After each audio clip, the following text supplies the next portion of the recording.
जानकी मैया को आशीर्वाद दिया, कहा आपके मन में जो बसा हुआ है वही आपको मिलेगा। कौन मिलेगा?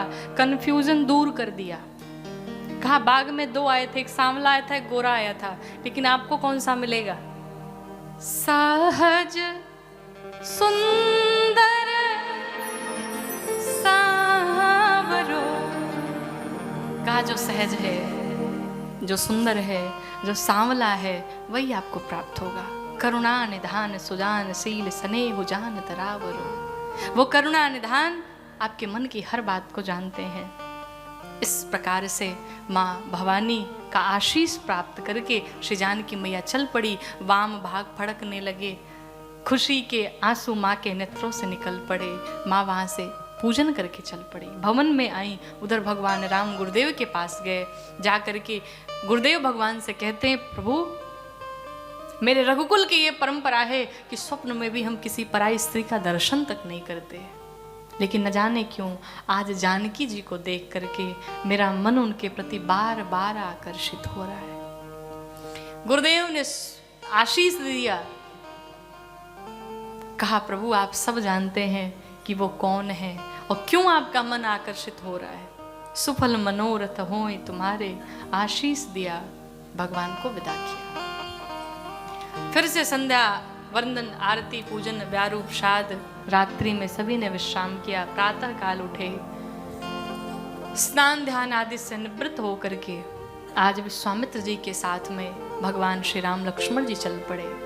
रंगभूमि में आए, जनक जी लेकर के आए सभा में। कहते हैं यहाँ पर जैसे भगवान आए, जितने राजा वहां उपस्थित थे, जिनकी रही भावना जैसी, जिसकी जैसी जैसी भावना थी, प्रभु उसे उस स्वरूप में दिखाई पड़ रहे हैं। जो संत महात्मा थे, भगवान उन्हें अपने भगवान के रूप में, अपने ब्रह्म के रूप में दिखाई पड़ रहे हैं। जो दुष्ट राक्षस वेश बदल करके आए हुए थे, भगवान उन्हें साक्षात काल के स्वरूप में दिखाई पड़ रहे हैं। माताओं को भगवान उन्हें अपने पुत्र के स्वरूप में दिखाई पड़ रहे हैं। सबको अलग अलग दिखाई पड़। उस सभा में जो सबसे ऊंचा सिंहासन था, उस सिंहासन पर ले जाकर के जनक जी ने विराजमान कर दिया विश्वामित्र जी को।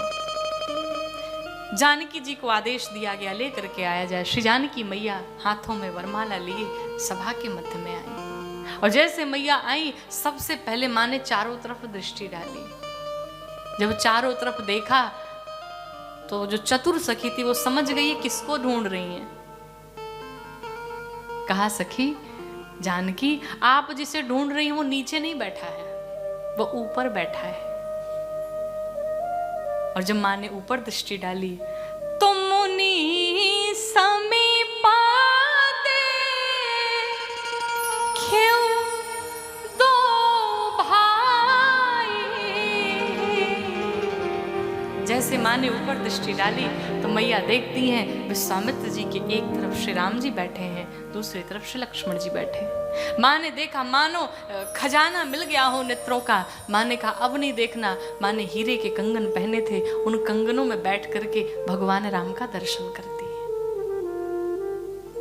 जनक जी ने आदेश दिया दूतों को, कहा मेरा प्रण सुनाया जाए। सभा में मध्य में उठ करके जो दूत थे सभा के मध्य में खड़े हुए, सबको प्रणाम किया।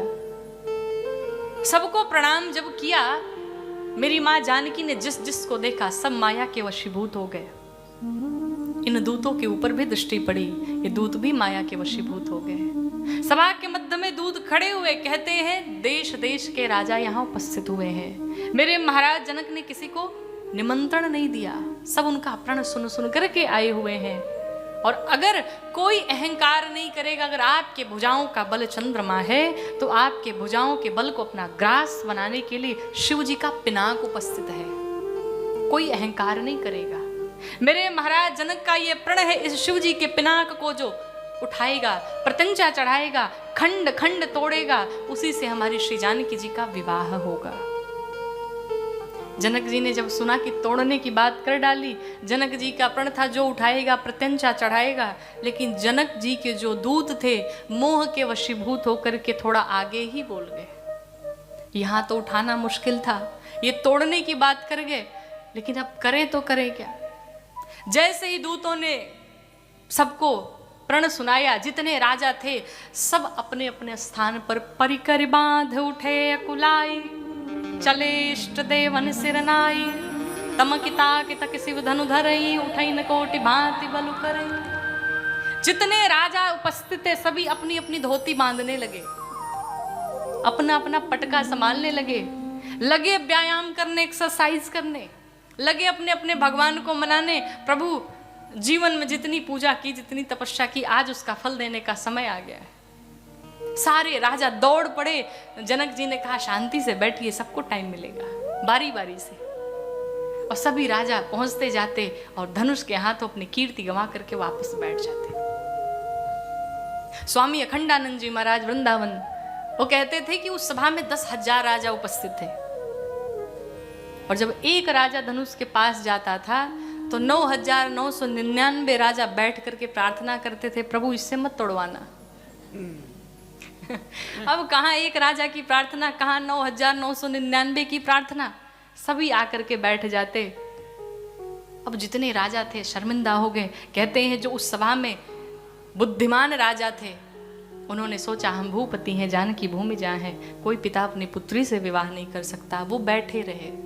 रावण और बाणासुर भी उस सभा में आए। रावण जैसे पहुंचा धनुष के पास, भगवान शंकर ने जैसे ही आंख निकाली, कहा देखो स्पर्श तक ना करना, अगर स्पर्श कर दिया तो भस्म कर डालूंगा, निकल जाओ यहाँ से। रावण ने प्रणाम किया, निकल पड़ा वहां से।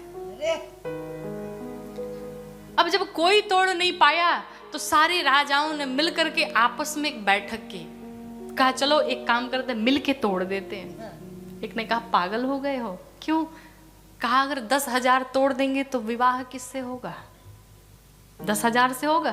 कहा चिंता ना करो, पहले मिल के तोड़ देते हैं और फिर आपस में युद्ध किया जाएगा, और अंत में जो 10,000 में एक बच जाएगा उसी से जानकी जी का विवाह होगा।